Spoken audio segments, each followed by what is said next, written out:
Good afternoon. It is 1:37, September 3rd, 2021. Looking Beach Unified School Board's open session is called to order. Just a quick reminder, notice Jim Kelly has joined us for open session. We're going to start with the Pledge of Allegiance, and Dee, please lead us in the Pledge of Allegiance. Sure. Please stand. I pledge allegiance to the flag of the United States of America and to the republic for which it stands, one nation, under God, indivisible, with liberty and justice for all.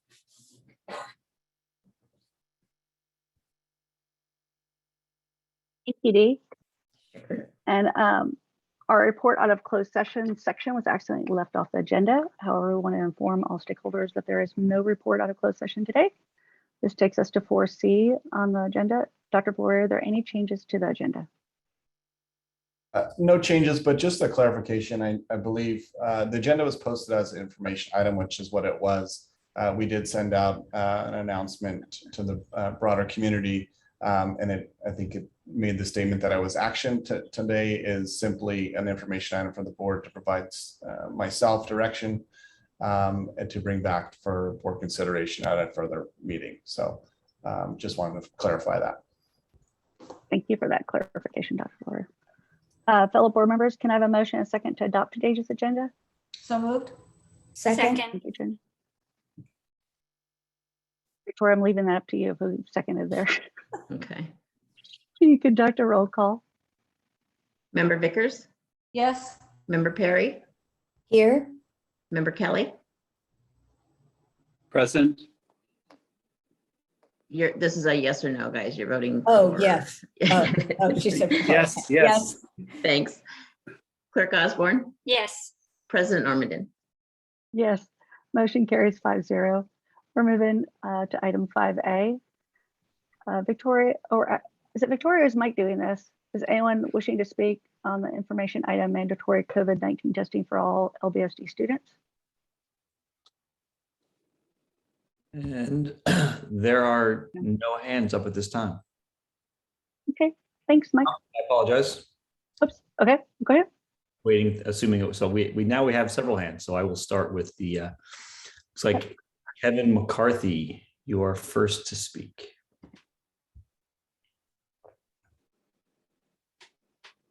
Can you hear me now? Yes, Kevin, your 3 minutes starts Great. now.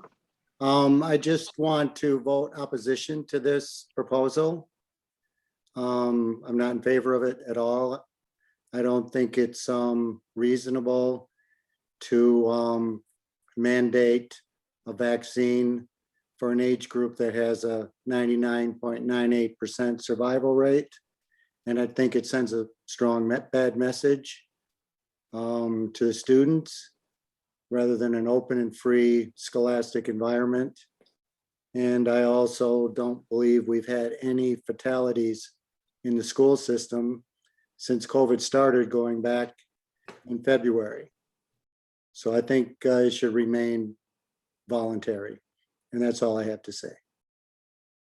Thank you for your comments, Kevin. You're welcome. Thank you. Mike, who's next?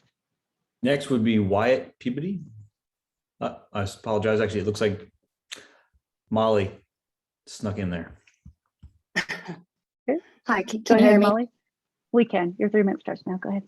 Hi, well, I second Kevin's remarks, and I just want to say that, mandating testing for, especially for young children in order to have access to public education it's outrageous. And for the high school age kids that can be vaccinated, and then saying that the ones that don't have to be tested, you're singling out children who for various reasons, for example, heart conditions, blood clotting, conditions that those kids may have, you're singling them out and punishing them essentially for having an underlying condition that prevents them from being vaccinated. And I think it's interesting because a year ago, the CDC said that it's both, quote, unethical and illegal to test someone who doesn't want to be tested, including students whose parents or guardians do not want them to be tested, end quote. The agency said it was fine for schools to administer COVID tests on a voluntary basis, but not to require them for students in order to be able to come to class. We've all agreed to the masking. Everyone's doing it, even though they're disgusting and dirty half the time. Everyone's socially distancing and washing their hands and doing a great job with all of that. I think what we're telling the kids here is you're dirty, you're unclean, and now you got to be tested or you're going to end up killing your teachers. I mean, we're sending a wrong message to these kids who are at very low risk of complications. And I vehemently oppose mandatory testing for any of the children. Thank you, Molly, for your comment. Mike, who's next? Next will be Wyatt Peabody.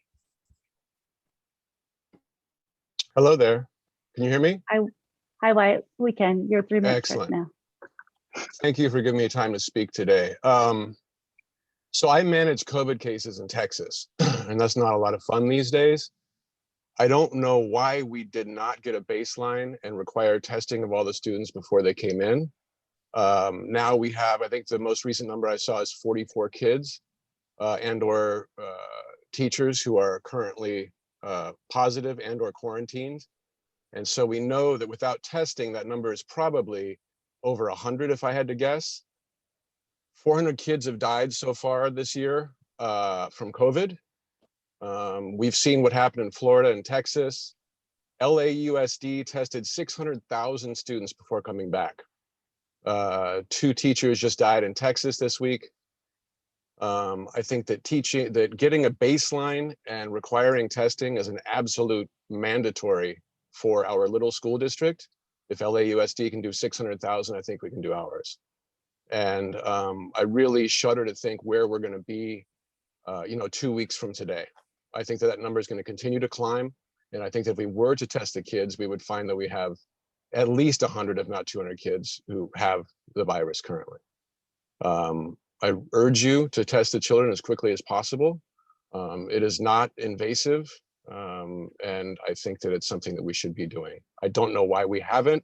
I'm shocked and alarmed that we have not yet.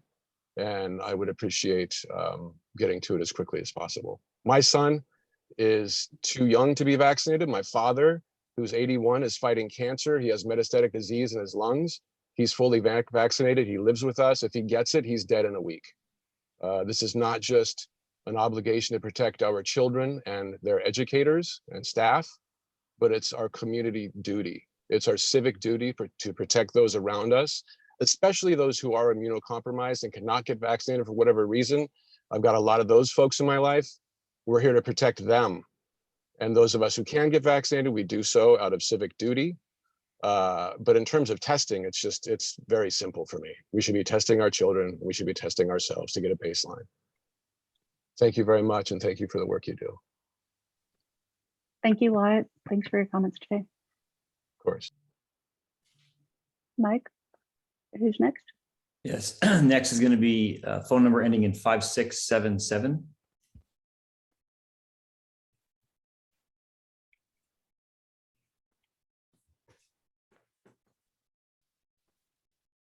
Hello?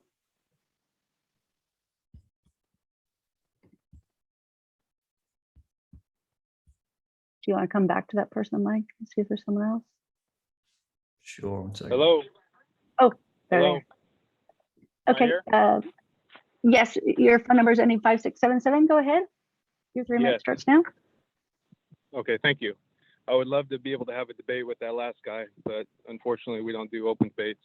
My name is Ryan Nasser, and I have children that attend Laguna Beach School District. I am very against the push for the weekly COVID testing that you're proposing. I have many valid concerns I'd like to talk about. The first thing I'd like to talk about is the emotional stress of having a weekly test. I'm not sure if any of you sitting up there have had a COVID test before, but it's awful. They get a 10-inch long Q-tip and they stick it deep up your nose. Can you imagine the stress that this would cause for a small child in the lower grades, getting this done weekly? Many of these children have enough stress, such as starting a new school, meeting friends, new teacher, learning new things. Also, what are we trying to teach the children? That they're being tested weekly and they aren't even sick? Is the goal to have them worry that all kids around them could be sick, teaching fear? I would also like to talk about the social emotional curriculum that the Laguna Beach School District is bringing that the kids' emotional well-being should be their top priority. It seems like doing these weekly tests would be a little hypocritical in what you are teaching. Is the Laguna Beach School District prepared to take on the emotional stress that will be associated with this? Kids are afraid to go to the dentist every 6 months. How do you think that they will feel about the trauma of the weekly tests? Secondly, the Laguna Beach School District already has a mask mandate at the school. Children are forced to wear a mask when indoors and anywhere they cannot maintain social distancing. According to the CDC, Fauci, Gavin Newsom, the Biden administration, they say that masks prevent the spread of COVID. If that's the case, why do we need to do weekly testing? How would the virus spread if the kids are wearing masks? Where is the push for this coming from? The administration, the teachers, the parents? If there are parents who are afraid to send their children to school and rely on a 10-cent germ-infested mask to prevent their child from getting sick, maybe they should be the ones to consider keeping their child at home on independent study. Thirdly, if you do decide to approve the weekly testing, you need to think about this. If you test on Monday, for example, and a child has a negative test, then on Tuesday they are infected with COVID, the kid will go on and possibly for an entire week being at school infecting other children, since that's your thought process. The effectiveness of these weekly tests is proven to be very poor. Additionally, it has been proven that PCR tests are ineffective for the Delta variant. They say that as many as 25% can show false positives. Now you're keeping kids from learning at school who aren't symptomatic and aren't even positive for COVID. Additionally, what would be your plan when you have all these kids testing positive as far as other exposures for kids nearby? Would the entire class have to quarantine, the kids directly at their table, or who? That's 3 minutes. Thank you for your comment. And the testing we're talking about is the saliva test. Mike, who's next? It's it would be I think it's Pyle of Evelyn. Your 3 minutes begins now. Hi there. Yes, thank you for letting me speak. My family would like to plead with the board to enact the weekly mandatory non-invasive saliva COVID testing for all unvaccinated students. We do this saliva test in our house all the time. My son actually thinks they're fun. It's like a science experiment for him. Students who don't comply should be subject to wearing masks outdoors in addition to indoors and should be otherwise held to the modified quarantine standards. We truly felt we didn't have a choice but to send our son to in-person school this year.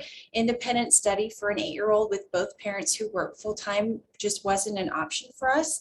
We have vulnerable family members and would appreciate LBUSD going above the bare minimum as required and be a true leader in Orange County. Other districts are doing it, like Santa Ana, just to keep our kids safe and their vulnerable family members safe and healthy. So thank you for your consideration.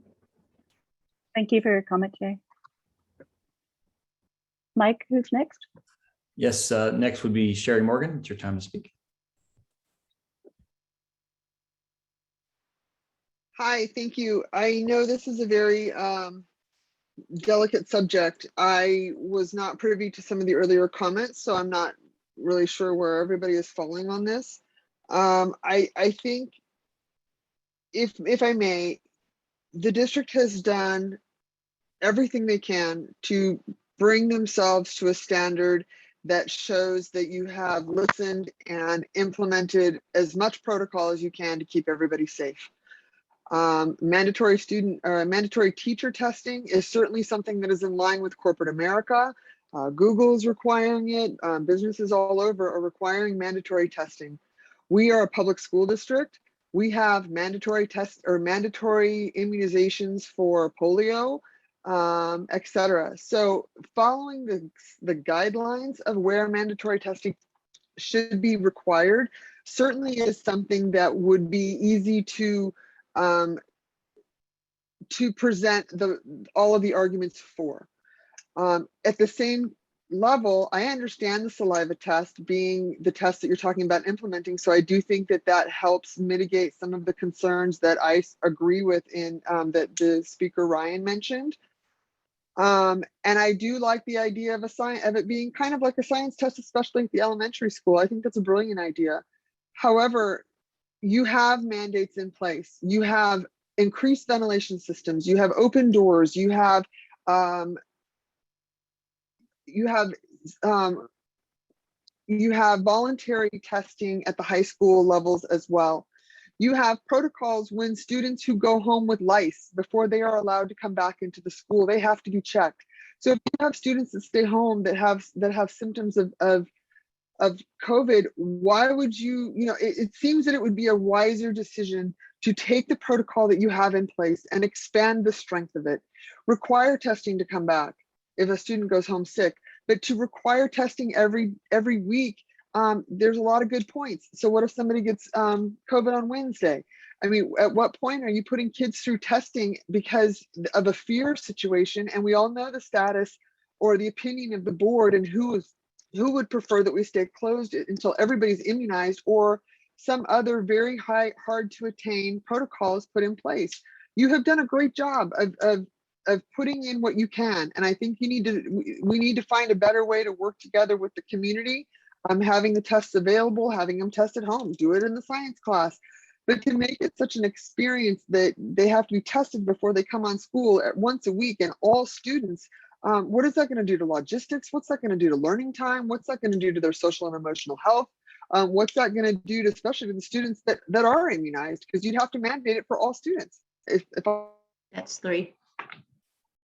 Thank you, Sherry, for your comment. Mike, who's next? Andrea Hines, you're up.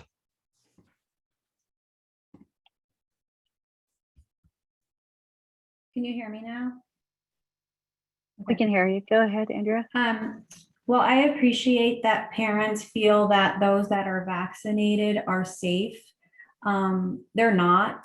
So to say that they're only going to test those that are unvaccinated seems a little bit like segregation.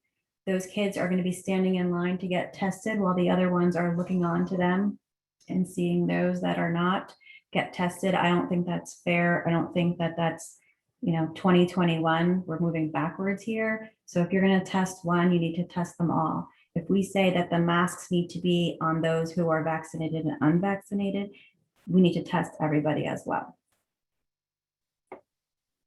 Thank you. Thank you for your comment.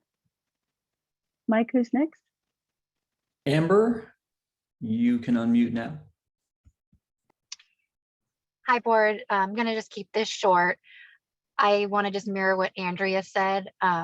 Vaccinated, unvaccinated does not change transmission or contracting the virus. Therefore, if we're going to be effective and implement a testing system for children to be at school, or to, if they have the virus or don't have the virus, if that's the goal, then yes, we do need to test every student, vaccinated or unvaccinated, every staff member, vaccinated or unvaccinated.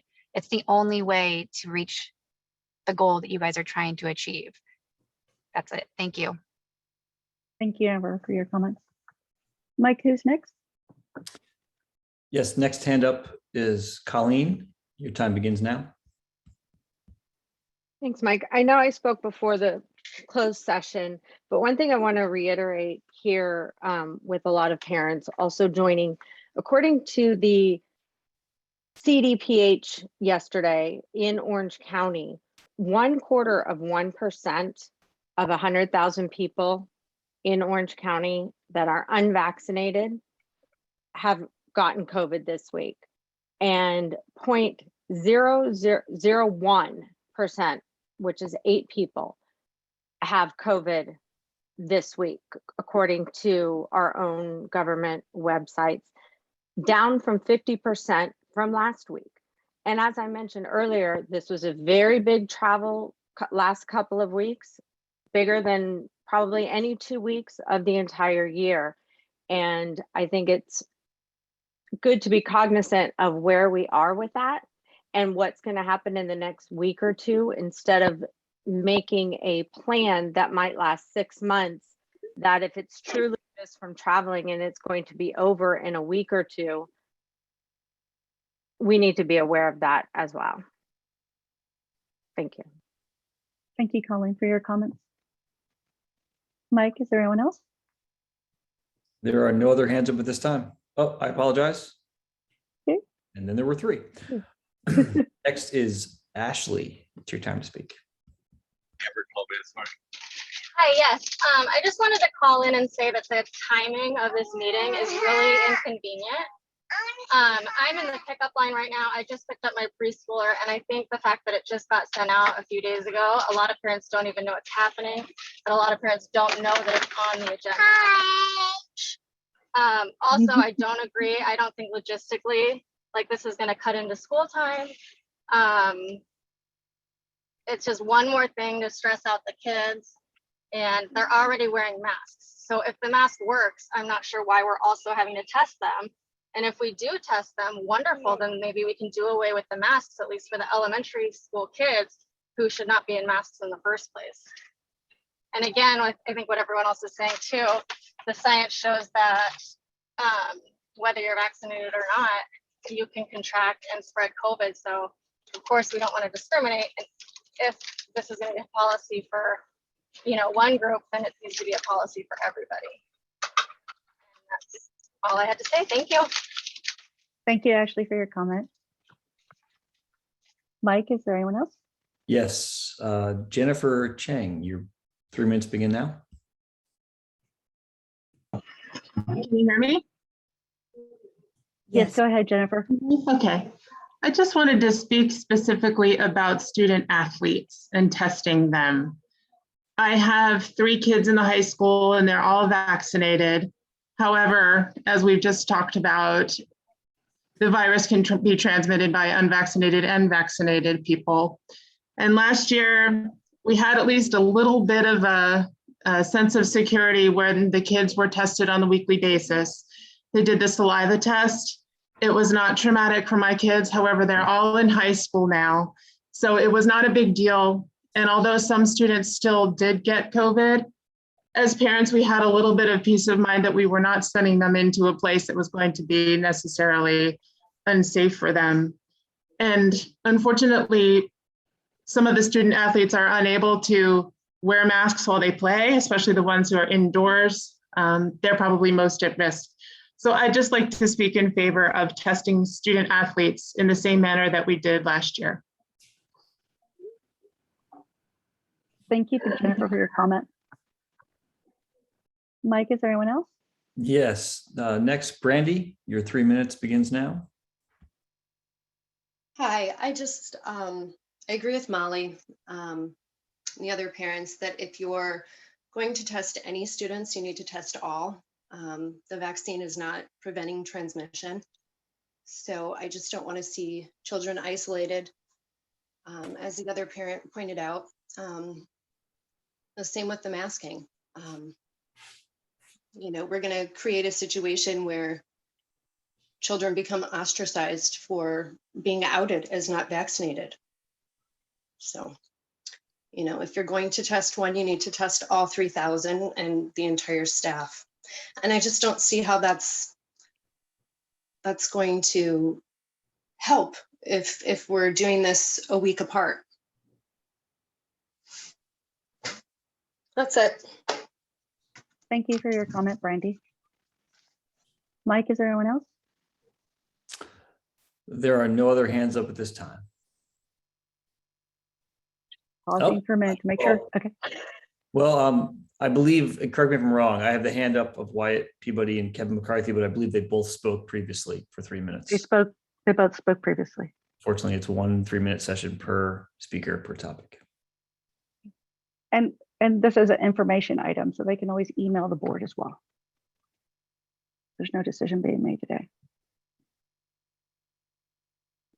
Okay, is that it? I just want to give it a second because.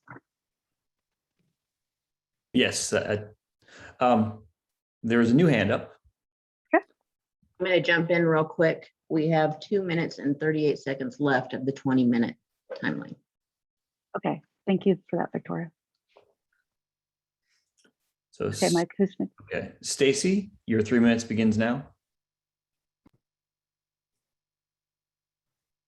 Thank you. I just wanted to find out what is the next step? When is this getting voted on? Stacy, that's the information item, and we're going to go into that as soon as we're done taking public comment. So when would we get an answer back as to what your decision is? That's what the board's discussing. I don't have an answer to that. Okay, and so will you guys have another meeting after this to discuss? I'm Or sorry. is it, I'm sorry, I have to I'm- jump in. This cannot be discussion with the board right now.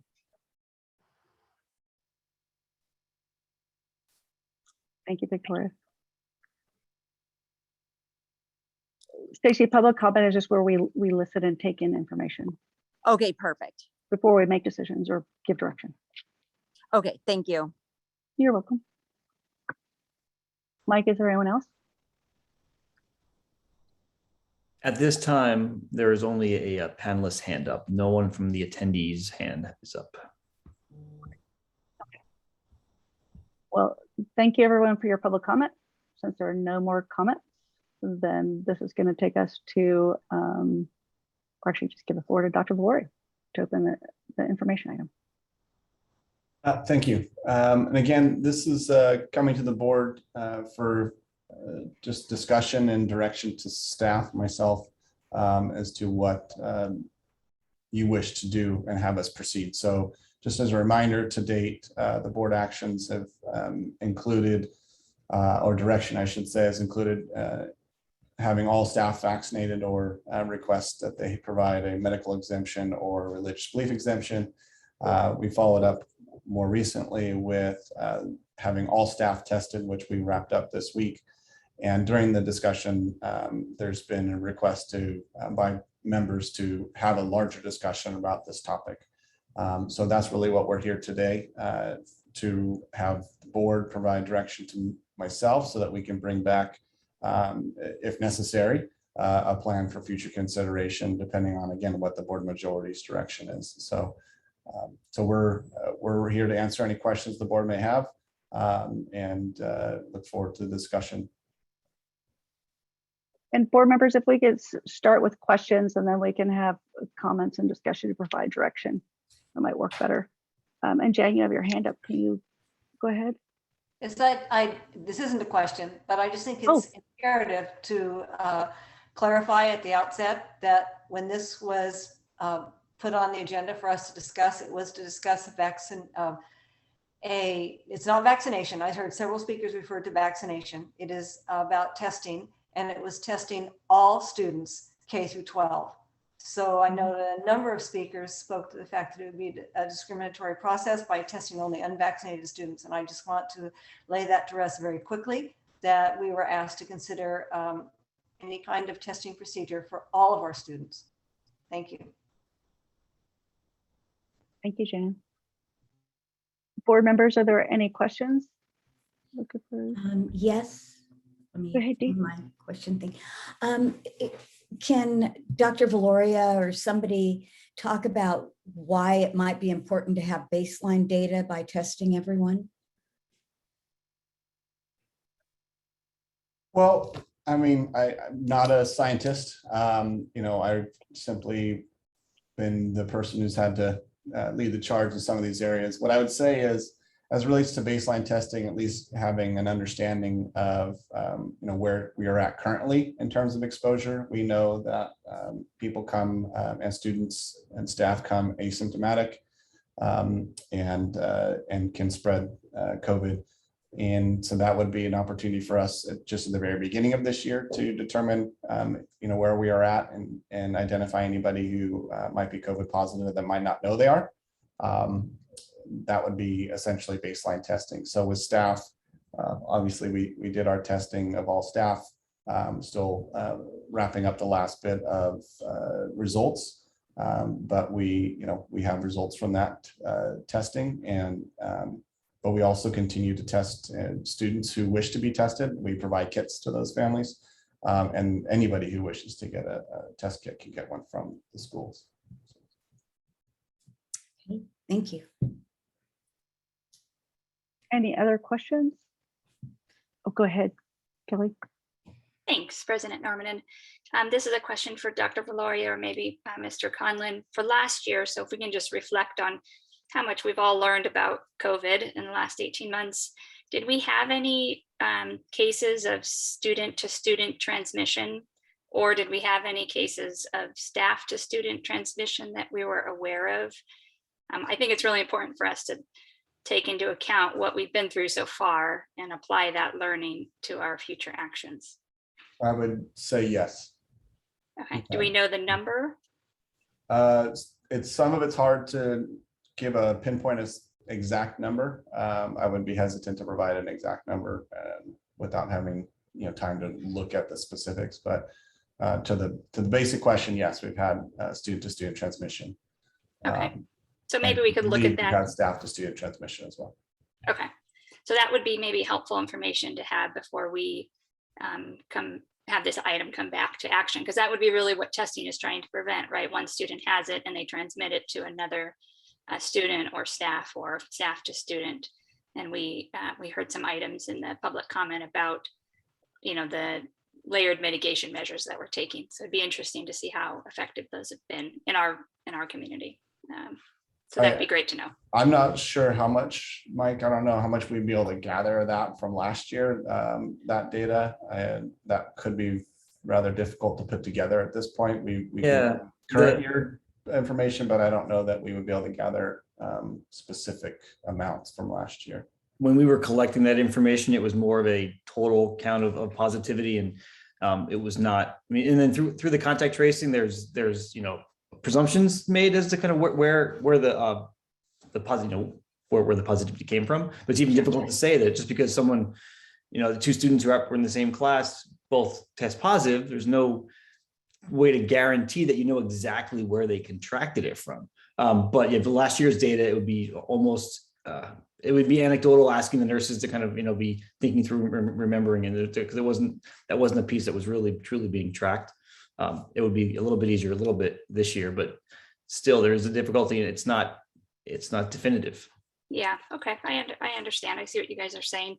Is there, just as a follow-up question, and then I'll let somebody else go ahead.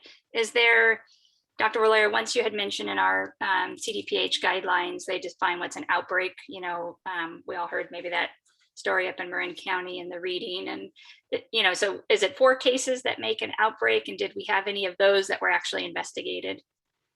They no longer have a definition. Okay. So once they changed away from the colored tier system, the definitions have since evolved, and it's more of based off of contact tracing and the number of positives in consultation with local healthcare agency. A determination would be made as to what the next steps would be. There are no longer requirements if a certain percentage of a school has it, that the school district as a whole has to shut down. They got rid of all of those specifics. So. Okay, all right, thank you. I'll let somebody else take over with questions. Dr. Valoria, can you just let us all know, since we don't have to click on the dashboard, just like what our positive rate is right now, how many students, teachers on our dashboard? Yes. Carol, I think it's 21, but Dr. Valoria, positive cases. But somebody else could confirm. Just had it up, and I think that's what I think too. I just thought, okay. I thought I'd ask. I believe it's 21 positive cases of student, staff combined, and about 40-ish combined student, staff quarantining currently. Is that about right, Mike? We have 44 that are at home quarantining. Right.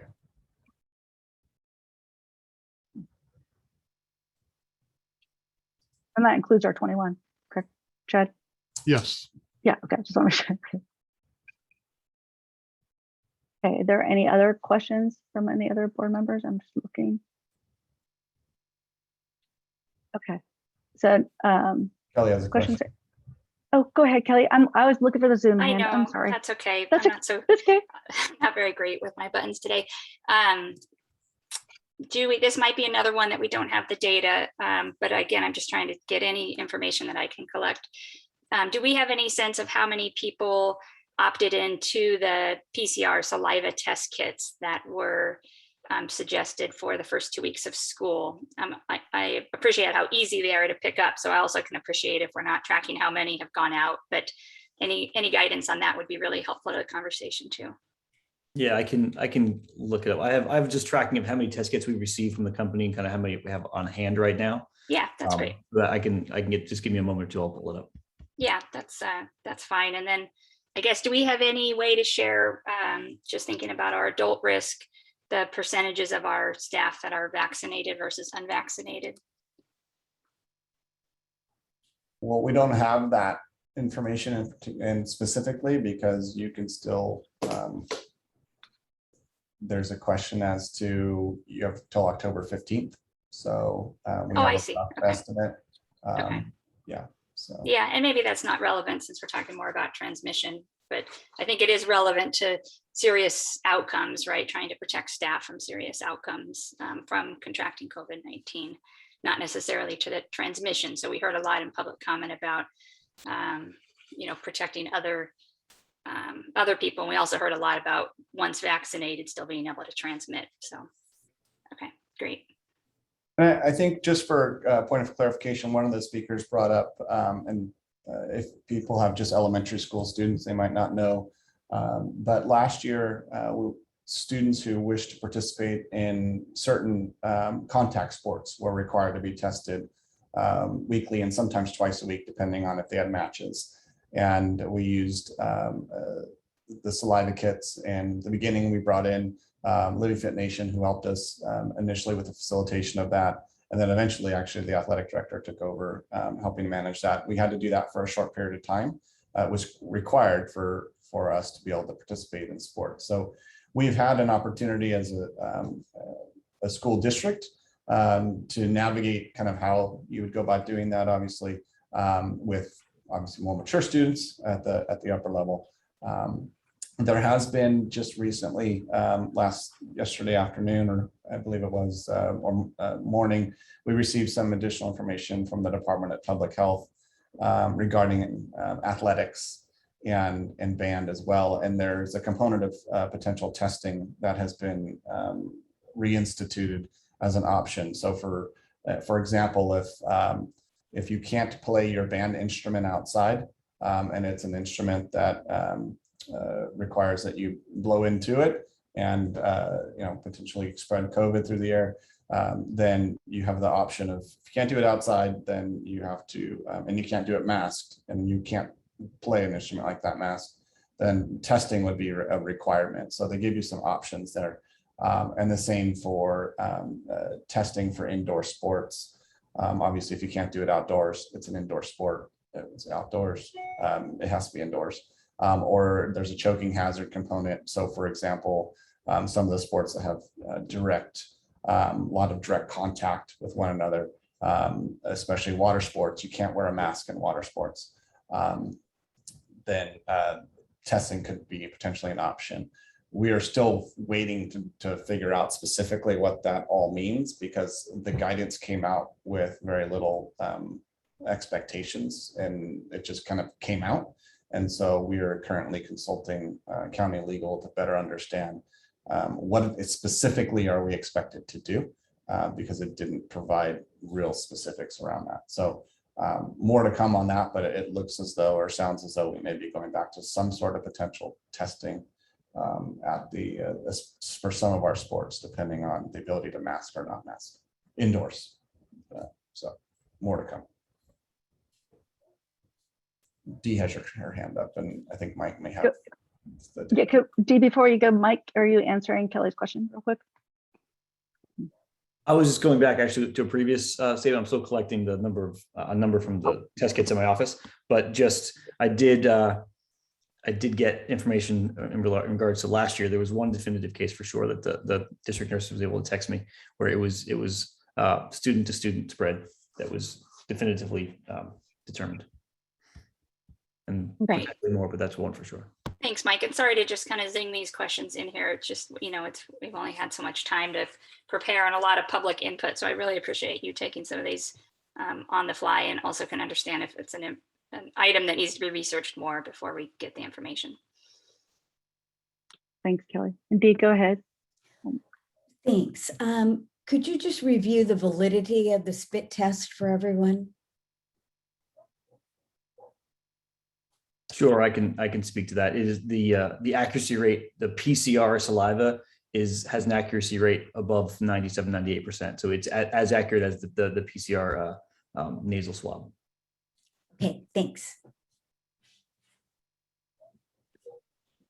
Dr. Valoria, I had a question on last spring with the student testing about how many students were involved in the PCR saliva testing when it was required by the state. Sorry to call on you about that one, but it was all football players, water polo players. I could pull up and give you an exact number. It'd take me a little bit of time, but there were a significant number of contact sports specifically that were required. Basketball, I believe, was doing it as well. I could be wrong. I'd have to go back and look at the specific numbers, but we had fairly large numbers of students, not whole grade levels numbers, but I would say upwards of 50 to 80 students. Okay, great, Yeah, thank you. I can find those numbers. And just going back to your previous question, we've administered over 2,000 saliva tests. Okay. Students and staff. Okay, amongst the 5 pickup spots, the 4 schools and the district office. Okay, great. Okay, thank you. And I don't need the number on student testing. It sounds like it was less than 100 that we were doing at the time, which is fine. Any of those groups were less than 100, yes. Okay, great. Okay, Mike, and is that just over the last 2 weeks? Those 2,000 tests were picked up, or since you got them? That would be correct. We only started getting them out. So within the school year, since August. Perfect. Okay.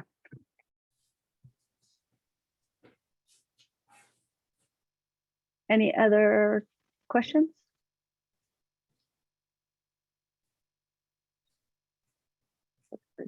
Jim, okay, I see Jim shaking his head no. Okay, I'm just looking. Okay, so then all questions are done. If I had this comment to make a comment for Jim, but he's here, so I don't need to make it. So board members, if you guys want to start, we can start making comments so that the goal is to provide direction on the scope to the superintendent. Go ahead, Jan. Well, I have to say that this has come up fairly quickly, as some of the folks commented. So for me also, I'm still not sure how I even feel about doing a baseline test. But where my concerns really lie are actually some of the things that were pointed out in some of the comments, which are, and we discussed this, I think, last spring or even last winter, that it's a fluid situation. And so you test and you're not going to get everything that's going to change within the next few days. And so I just, we had not had anything presented to us as far as weekly testing. And I just hearing that today, that people are making an assumption that we're talking about weekly testing, I would not be in favor of weekly testing that we would do for all students K through 12. I think that's just cumbersome for the school to take on. And but I said overall, even just the baseline testing. So if this comes back as an action item, I feel I'll have more time to give more consideration to it, to consider the data, to see what we actually gain from that. And I think we don't have that information because the teacher testing hasn't, well, that's vaccination for them, but we don't have the data from the teacher testing. I'm not sure we can be provided with that under the HIPAA regulations. Thank you. And oh no, thank you. And all board members can remain unmuted right now because we're making comment and having discussion. But Jen, I understand. I think the fact that we have 44 people quarantining and we just had such a big jump in cases, and parents are sending some parents had sent their kids to school sick and had them tested after school to find out they were positive. That spread, the Delta spreading so fast, I think that this just came up quickly so that we can give direction to the superintendent of what we want him to look at, if anything, around testing. So that's a thought. There's definitely some action. You want to know where we are. That's where I am. And yeah. The main thing is that it's such a fluid situation with, you know, and I just don't feel comfortable about saying we're going to test every week. And actually with some of the, referencing some of the comments that questioned it, we'd have to be testing twice a week to really cover our bases. And I didn't ask this question before because I didn't think of it before. Should we dispense with temperature checks when students come to school? Yeah. All right, could you No repeat longer, that no longer question? considered a something you need to do. So it's no longer advised. Thank you. Yeah, so I think in the Swiss cheese approach to respiratory infections, especially ones that create pandemics, it's that you would put all these mitigation factors in because not one is going to solve it or keep people safe. And so you have to layer all of them together. And so this is just one of those layers. And without testing, you don't really know. You know, unfortunately, LA County is doing all their testing, and I know they have a large population, but 5,207 of their students just came across the news just tested positive. So it's without that testing, those kids would then just keep spreading until someone got sick, right, or had symptoms. So that's what this discussion is about. And I think that I thought the discussion was about whether we want to bring something forward as an action item to consider baseline testing students K-12. well, and what the scope would be, like if it's testing everyone or what that direction is, so that they can really go. A majority of people that want to bring it forward, because there's Right. been a lot of questions on additional data and additional information needed to have that discussion if it's going to be agendized. Right, and that's part of creating the scope of what this could potentially be.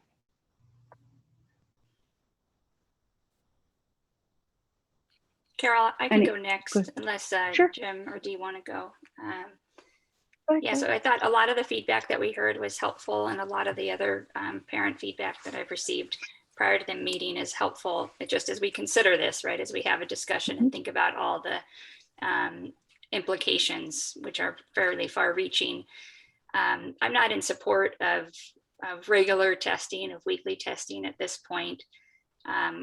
I do think there could be some value in testing around, again, looking back at what we've learned from last year, especially around the winter holidays, around Thanksgiving break, around winter break, you know, possibly before kids were back on campus for the beginning of school. But those are known times when we have students that have traveled extensively or around larger groups.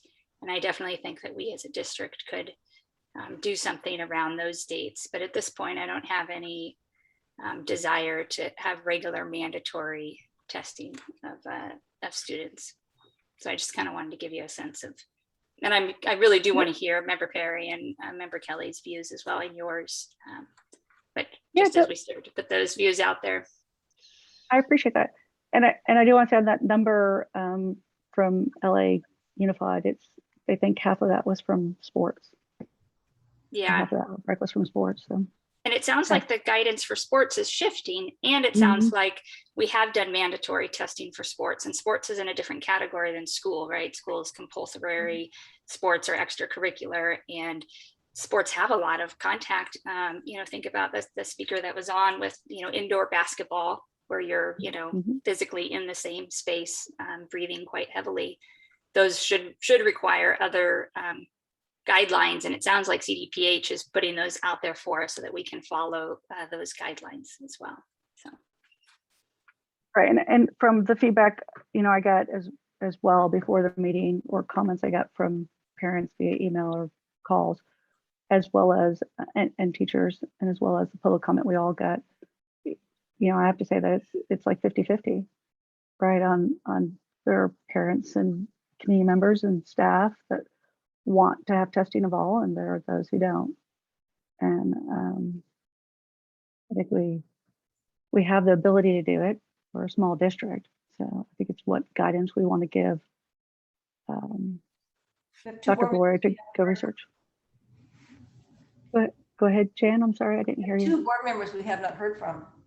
I know, I'm waiting for Dee and Jim to chime in. Sure, I'll go. I also am not certain about all of this. I'd like to hear a little bit more. would not want weekly testing, certainly at this point. I also would want to know if we were going to do baseline testing, how much time that would take out of like an elementary classroom. I can see it being kind of a fun scientific experiment. I don't think it would upset kids. I mean, I know, my own nephews love to come and try to spit watermelon seeds into bowls. I'm also concerned looking ahead about the learning that, for instance, the people who are quarantined and not sick, but they need to be home, that we maybe need to work a little more on students missing school and how we can manage that this year, since we don't have the Zoom.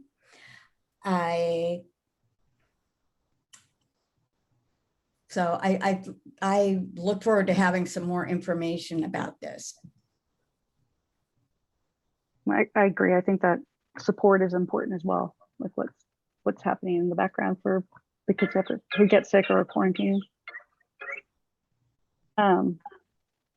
So what additional information? I was trying to write down what additional information are you looking for to help direct amount of time it would take, like in an elementary classroom, and more specifically, what I understand from the results, we hope we find the asymptomatic students or teachers or staff, and then we would quarantine them. I don't know though how many asymptomatic people you find when you do that.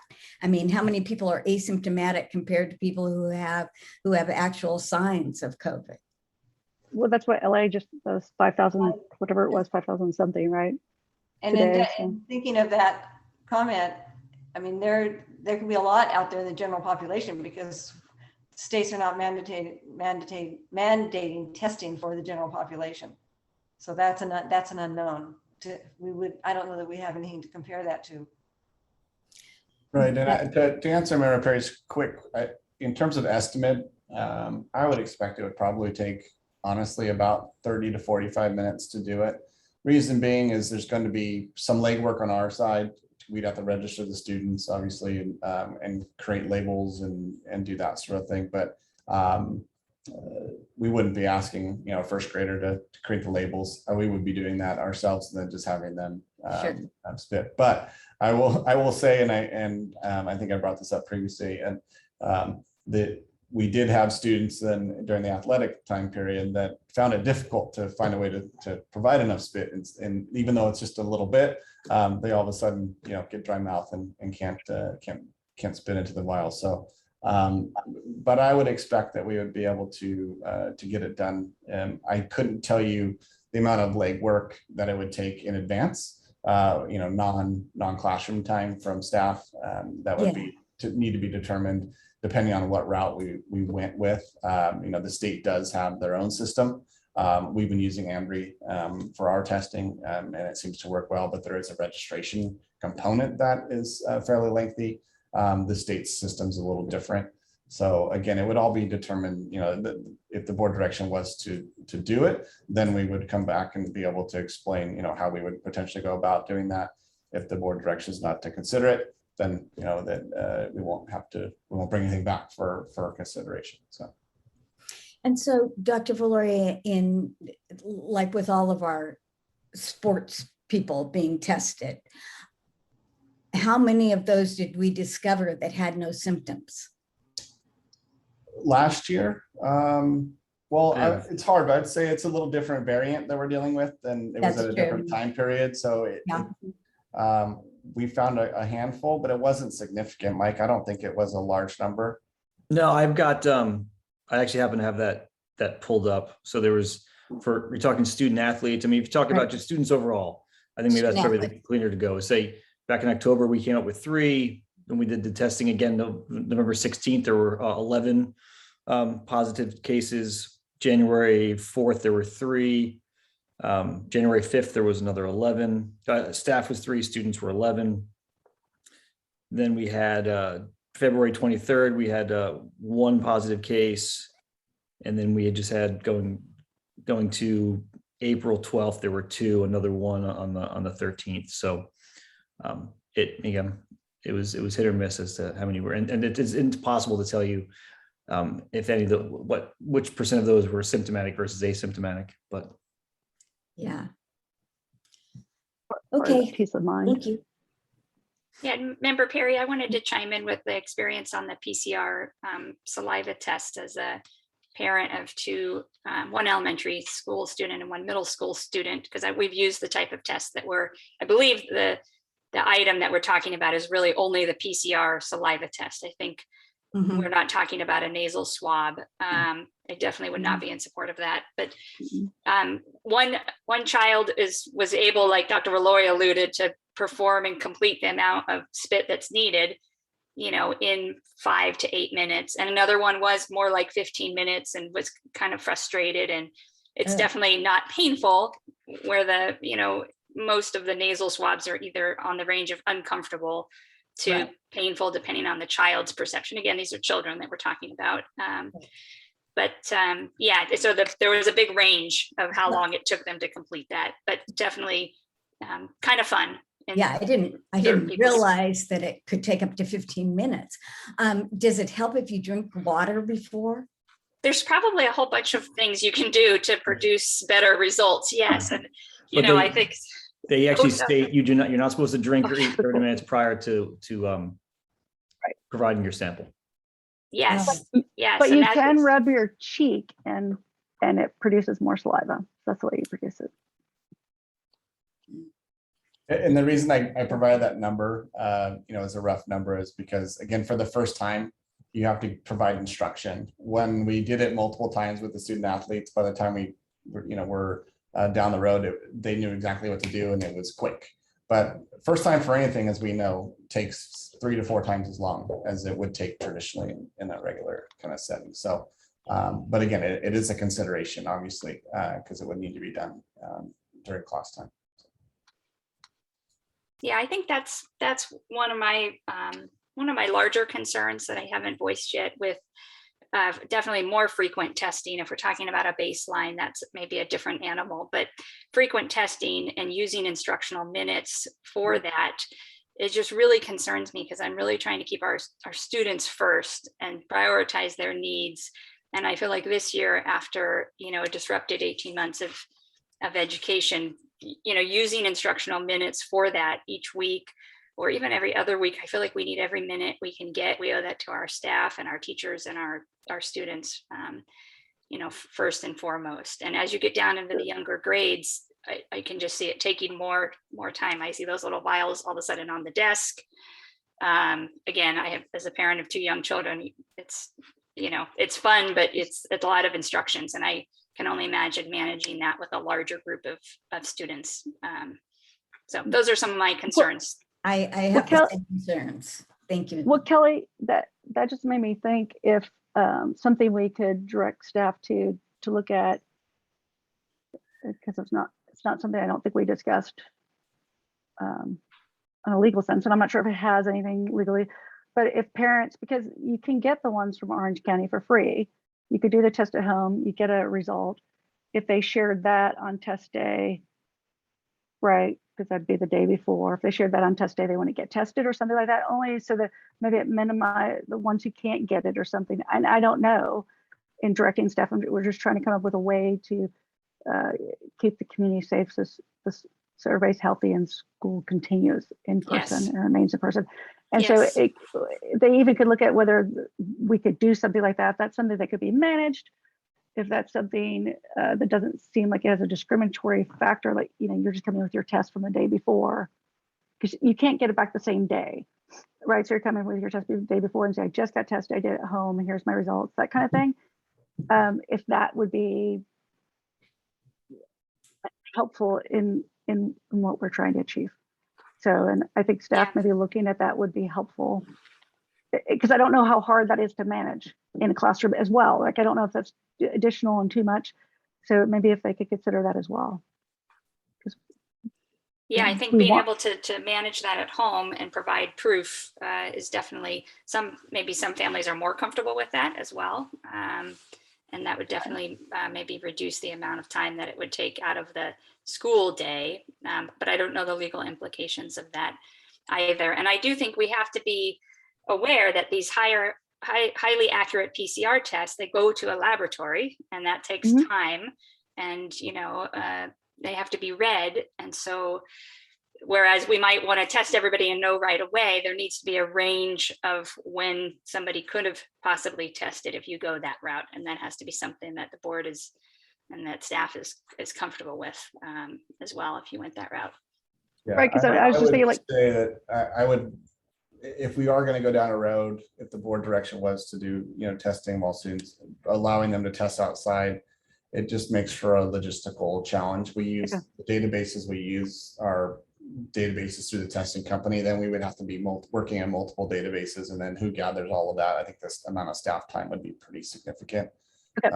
What's already significant right now with all the contact tracing and not mandatory testing. So I think, you know, my advice to the board would be not to go down a road to do that, because I think it would probably, we'd be chasing down tests and we don't have the, I just thought of it in the sense of when thinking about all this, right? Like, is that something? And obviously, it sounds like it's more. And Jim, I think you just unmuted. So, and Jan has her hand up. So, go ahead, Jan. Jim. Unfortunately for me, that we calendared this as a 1 to 2 o'clock meeting, and so I'm going to need to leave because we're now at about 2:45, and so I just needed to let you know that.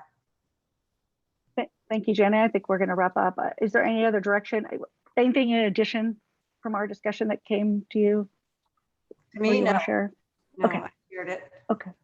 Okay. Thanks, Jan. And Jim, I know you unmuted, so I wasn't sure if you were about to say something.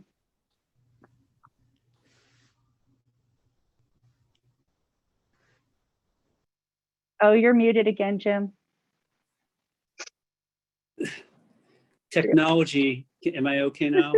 You're the good now. technology is taking over. My hand keeps going up and I can't get it down, and so I don't know what is going on. But the COVID virus is so changing and so dynamic that the comments that I'm making are for today and not for the next board meeting. First, I want to thank the parents who sent me such thoughtful emails and have spoke so eloquently here regarding their thoughts. And I particularly respect Member Osborne, who tells us about what it's like having small children and dealing with this, because I think this all needs to be taken into consideration. My biggest concern is for the health and safety of the children, and that there be no interruption of on-site learning. I think that it is so important that we look at those two issues, that we really want the kids in the schools and having a successful year. And as one parent had talked about, we don't want any fatalities. And we have done such a great job so far with this. So my public health background and my close working relationship with the Centers for Disease Control when I was the Dean of the College of Health at Cal State Los Angeles and worked directly with Congressman Roybal makes me believe that we should be testing and testing regularly, and we should be testing everyone.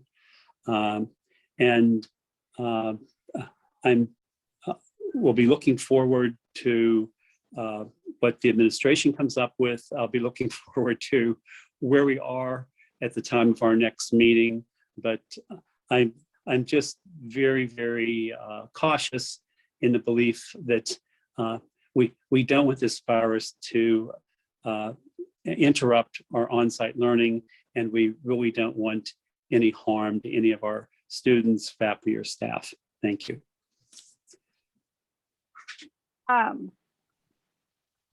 And Jim, I could ditto everything you just said there, and having 3 members in public health, right? That's, I'm with you. Go ahead, Dee, and because I do need Yeah, I'm trying to direction. remember here. A quick request. I think it was Wyatt Peabody that works with COVID in Texas. And I would like to hear more from him or someone like that about the importance of getting a baseline. Well, and I think his comments were that we should be testing every week. I think was kind of his comment that he thought we'd be testing regularly. But I thought he also had some information about why a baseline was important, but maybe I'm wrong about that. hang on, I'm just going back because I do try to write down everything everybody says. He did talk about baseline as well and testing. He thought we would have already done a baseline before we start school and that we'd have regular testing in place. So that's what he said. And So, President Normandin, one of yeah. my concerns is having testing, because I think if I heard Dr. Valoria right, it's very logistically challenging to manage on-site testing and the ability for people to provide results. But when we get into these winter holidays, that's my actual big concern, right? Right now we're seeing our peak is coming back down, right? The 14-day change is down 30%. So I feel like, we are in a good spot right now, but I know that we will be back into, a poor spot when we get to Thanksgiving and we get to the winter holidays. So I don't know how we manage that, but if there's a way to require that students provide that they've tested before they're back on campus in some range of a window, I know that's almost an impossible ask, but that's something that I feel kind of strongly about. Well, so far what we have in order to give a majority direction is we have two board members in favor of testing getting information about what testing regularly will look like, how will that be performed, and knowing that once they start doing it regularly, the time frame of implementation decreases greatly, right? And then if they're doing it regularly, they would more than likely end up hiring someone who would facilitate a lot of it so it wasn't staff time, using the contract we already have. Your comments are really around testing around just breaks. Jan's against testing, and D, you'll have to tell me where you are of maybe getting a baseline if you could understand why to have a baseline. Yeah. So we have no majority to give to the superintendent. That's what I'm saying. And so in order, I kind of would like to say, he's just gathering information. Can you gather all the information of these different scenarios and give us that information back so we have a better understanding? I'd love to give direction of, can you get a baseline right now so we understand where we are with our kids, and hopefully it is down with our community. But we need to give him a direction and we need to have a majority, and we don't have a majority.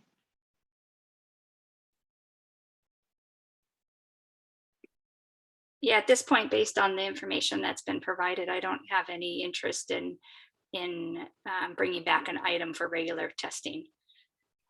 Well, I don't even know if it's an item. We're trying to gather the information. Like, do we move forward with a baseline? Do we have enough of a majority that they do a baseline of testing? I guess that's the first one. So D, I think that leaves it to you of whether if you're interested in baseline. Then there's, do we get information back about what it'd be to test around the holidays? And then do we get information back about what it would be like if we tested weekly? And we would get that information back. We can get that information back in an update before an item would come, but we just need to give direction or continue to sit idly. Board.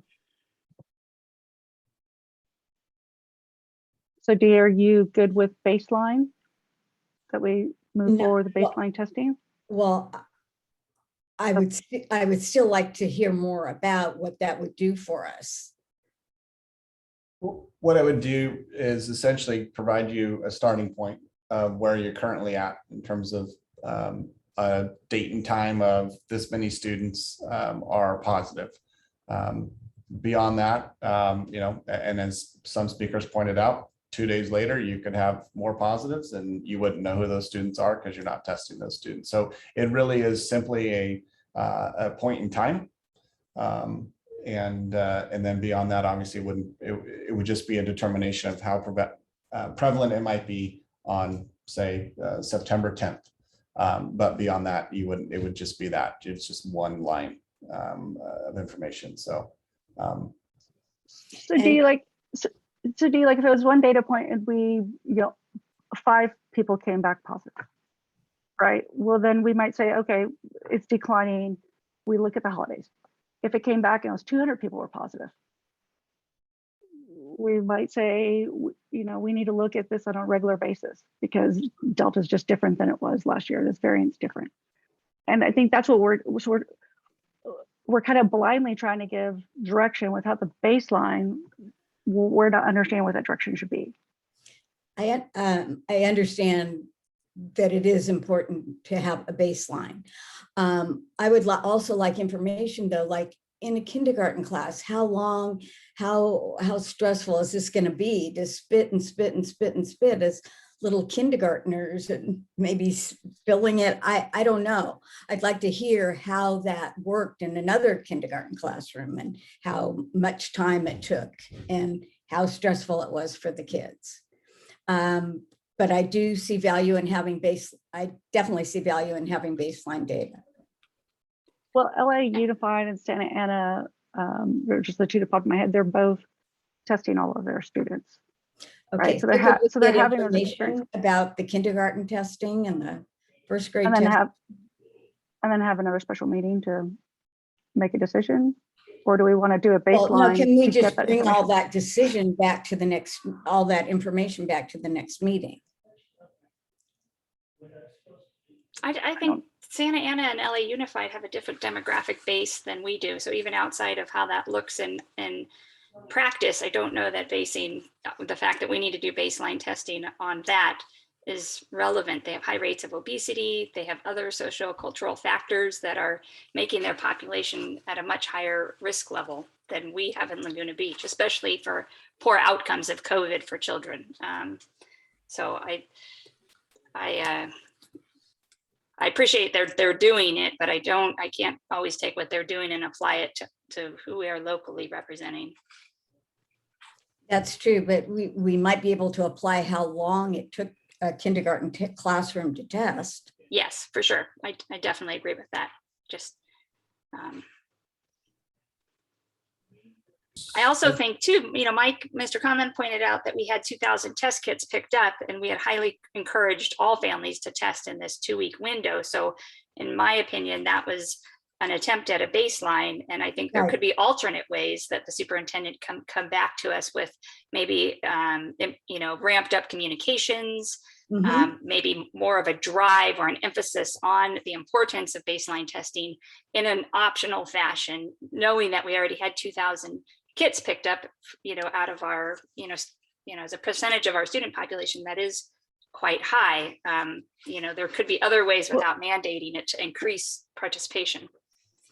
And when you're positive though, you're going to keep picking up those tests and keep testing. You might test 5 times before you're back at school with a negative. So I'm not sure if that's accurate, but there's 2,000 out of 3,000 have tested. So yeah, I wouldn't say Yeah. that was I an wouldn't say that. individual test, yeah. Yeah, for sure. Yeah, and that's just kind of one data point, but there could be, information brought back on how we could continue to make this, a point of communication out to families, that could go down a different route of action versus a mandatory testing in classrooms route. Right. I mean, we could distribute the test to everyone, like give every student, because staff uses those tests too. So every staff and student distributed them instead of saying someone has to go pick them up. Here's a test, right? That's what we're looking for, is what that direction is. I mean, we want to highly encourage that everyone is tested and being tested, and that they all, it was why the civil duty, right? The patriotic thing to do is to defend others, right? Mm-hmm. Yeah, and I think that the spit test, my idea was, I didn't understand you had to spit and spit and spit, but still, that can be handled. Some people spit once, by the way, Dee, and fill it. Yeah. It's all different. Yeah. And the rubbing the cheek is the way you get the saliva. But some people can spit once and fill it. I'm not one of those people, but there are people who just spit once. Yeah, there's a big range of variability, it sounds like, with this test. Probably similar to how people tolerate a nasal swab and others don't, even though it's performed by the same technician. So, Well, I will say I would be for baseline data. Okay, so a baseline test. So we can instruct for a baseline test. Yeah, in some fashion. And then we can get more information, obviously, from that baseline test to make future decisions. Mm-hmm. And we can look at other options of how to distribute tests. Jason, I don't know what those are because I don't know what the relationship is where you get the test now, if you're allowed to just distribute them to everyone versus making them available. I'm not sure what the language is. So if you can look into that, and then from the information we get from baseline, we can make decisions on if we need to test more often, or if we test on holidays and right after holidays and stuff like that. And we could give better direction once we had a baseline. So, and if you could, okay, I think you've got it. So what I'm hearing is that we're going to lose our caption at 3. So is that for next week's board meeting, we can add an item regarding baseline testing for board consideration that would line out how we would go about doing it, what the process would be, what we believe would be the time commitment to get that done for the board to vote on at that time. Yes. So because I need 3 under governance. Yes. I think you're accurately outlining the item to bring back, but I'm just really hesitant to shake my head. Oh, yes. No, don't. Yes. I know where you stand, Kelly. So really, it's really member Perry, okay. Member Kelly. Those were the 2, and Carol, President Norman, that have felt this is a potential step. I just want to confirm, because if I don't have majority, then that's not what I'm going to bring back, right? So. Right. And in that baseline, bringing that back as a baseline testing, then you could also contact other districts that are doing it just to get an idea of kindergarten. We know it. We know the sports. All our high schoolers, once they get used to it, they were quick. But if you could get an idea on that in that item, that would be helpful. I just saw Dean nodding yes. Jim's a yes. He just gave you a nod. Okay. Staff, Mike, anything that you're wondering? Mike handles a lot of the testing, so I want to make sure he's feeling like he has his answers. No, I think it's pretty clear. I can reach out to. We definitely would not be utilizing Ambry Genetics for something like this. It would be, we would bring a company in, and it would be so there is a lot to work through the level of parent and them having to kind of create an account.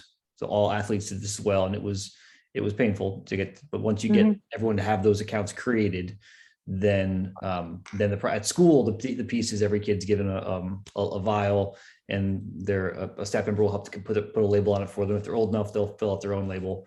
They just fill up the tube, and then they're put back into a container to get picked up. Okay. So is there anything else you need direction wise from us in order to look at those vendors or to make any decisions around what you bring forward? That's what I think we're trying to. There's nothing else you need from us? I don't think so. I think what we'll do is bring back, based off what I'm hearing from Member Perry and yourself and Jim, bring back just, okay, this is what it would look like. Here's the process that it would take. Here's our rough estimate amount of time.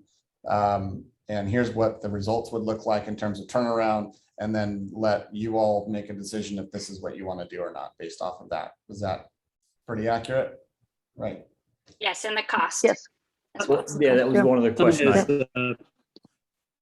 Someone has taken my video away and it won't let me come back on because it says the host has disabled me. Not me. Wasn't me. You might have been fading away, Jim. The host has asked you to start your video. Is that you, Carol? No, I can't oh, do good. it. I can't do it. I just have one fun. No. I just have one funny story. When I was a kid, before many years ago, the boys had this thing we used to do with spitting, and we just loved it. And it was conquering, and who could do it the furthest. So I can't Do you- imagine the boys in particular not wanting to do the spit test. Sorry. I think there's less gender in my family about who likes doing it and doesn't like doing it. But the ones who like doing it, man, it's quick, easy, and they're done. So. Yeah, the only question I had, you had mentioned about billing. So we used two different models last year. We had one model where the district paid for paid cash for the tests. And then the other model was where students submitted their insurance information and there was a direct bill to the insurance. Any students without insurance, it was either picked up by the district or there was an alternative means for the testing company to be reimbursed. So the most recent model we used was the allowing students with insurance to put in their insurance information. If they want to provide that, I think that'd be important too, to provide that different information. And then any other information about even how they bill it, right, as a diagnostic test or not, and stuff like that, that changes the pricing and the coverage of it. So I think the more information we have on that would be really helpful. Okay. Okay, Jason, The other is there thing anything is, else? I believe that Go ahead, Jim. I believe that the federal government is giving us some money to do this, and I don't think we've spent it all. We still have funds that we could utilize to do this, yes, in our budget. Let's make it as easy as possible. I agree. But I think if they bring back, then we can have that discussion and see where the majority falls on that. Right, just so we're all clear that, because I don't want anybody in the audience to believe that a decision has been made to test students. A decision has not been made to test students. It's simply, we will bring back to next Thursday's meeting this as a topic for consideration. At that point in time, it would be considered an action for the board to vote on at that time. So. Thank you for that. I was about to do that and make that clear, because it was very unclear when people were making comments today. So thanks for taking that. Okay, so anything else before we move on? Jason says he's good, so okay, awesome. So this is going to take us to number 6 on the agenda. The next regularly scheduled business meeting will be held in person at Thurston Middle School in the library on September 9th, 2021. This item to take action, consider creating a baseline testing will be on that agenda item. This takes us to be on number 6. I move to adjourn the meeting. Can I have a second? Second. Second. Okay. As a reminder, BB 9200, when we adjourn, the board is no longer seated, and thus we have no individual authority until we're seated again. Victoria, can you please conduct a board member roll call? Member Perry? Yes. Member Kelly? Yes. Clerk Osborne? Yes. President Normandin? Yes. And Member motion Vickers carries. has left. So does that, it's still carried, that's 4-1 Correct. then. Correct. Okay. Thank you. You noted the time she left, yes? Yes. Okay, thank you so much. So the meeting is adjourned at 3 o'clock. Thanks everyone so much. Bye-bye. Great discussion. Bye.